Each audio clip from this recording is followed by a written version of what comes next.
Hello, today I'd like to go over discussing whether or not morality is objective or subject to point of view, i.e. subjective.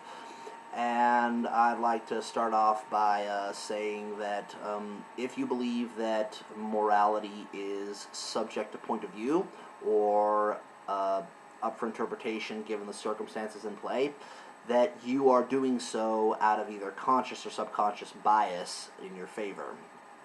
So, for those who practice objective morality, as in the act holds objective value and you are held to varying degrees of accountability based on the circumstances in play, you are actually working hard to reflect the U.S. judicial system, which, while it does have its flaws, and we won't go into the politics of it, is one of the more successful models in modern Western society.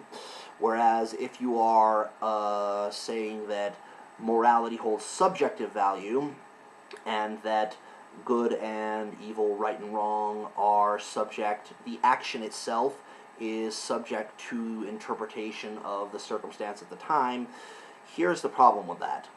To say that good and evil is a point of view means that you are willfully admitting that the circumstance in which you perform an action that has potential negative impact is depicted by yours and those involved mutual understanding of how that impact happened.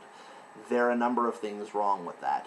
One, if you are the strongest governing voice in how that consequence befalls you, it is natural. It is a natural human reaction to be reluctant to own up to your own sense of accountability, and the less consequence you have to befall, the better.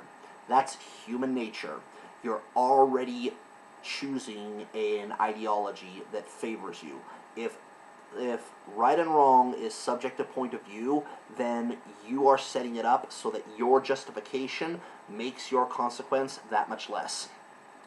If you believe that it should be governed by all parties involved, then at that point it becomes the loudest and most expressive voice, which still does not necessarily mean anything other than the most enforced mutual opinion will succeed, which still may very well be in your favor. And if you're used to hanging in a crowd that can pull that off, then all you're doing is advocating might makes right. You're not stating that right and wrong is subject to opinion. You're stating that we can enforce whether or not we are subject to the consequences of being wrong. Now, third is that if you are going to state that you believe wholeheartedly that good and evil is subject to a point of view, then what inevitably happens is that good and evil will start revolving around your point of view. It will revolve more specifically around your sense of advocacy and opposition. Now, I welcome anyone to have a little test with themselves, to take a list and on paper write 3 columns.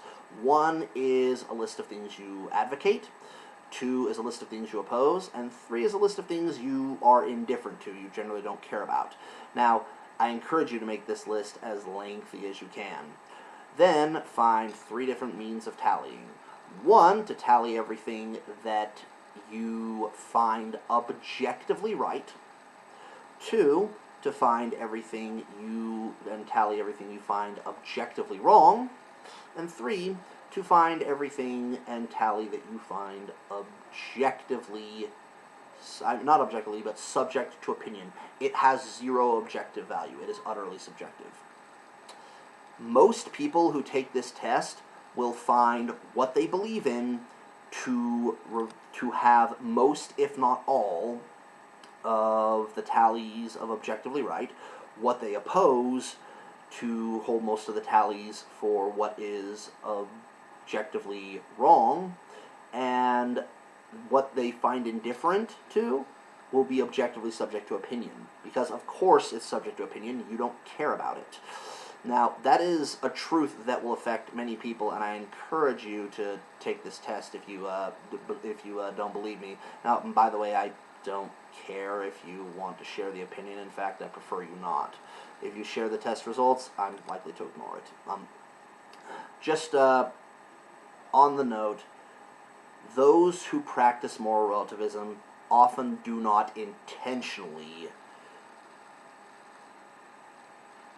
make this the case. They will, over time, find that what they deem to be right is what is favorable to their beliefs. Then it'll be what's favorable to them, and then it's what's favorable to them in the moment. That's how you get people who commit acts of violence. That's how you get people who commit acts of bitterness and resentment towards other human beings. That's how you get disruptive behavior. That's how you get ire and contempt towards other human beings, and you deem it perfectly acceptable because you have your ideal, and you've done one of two things with your ideal. You've either gone introvert with it and become one with that ideal, or you've gone extrovert with it and created an idol of that ideal, and anybody who dares challenge the idol is wrong. But either way, it produces the same outcome. You are unwilling to see an opinion different than yours.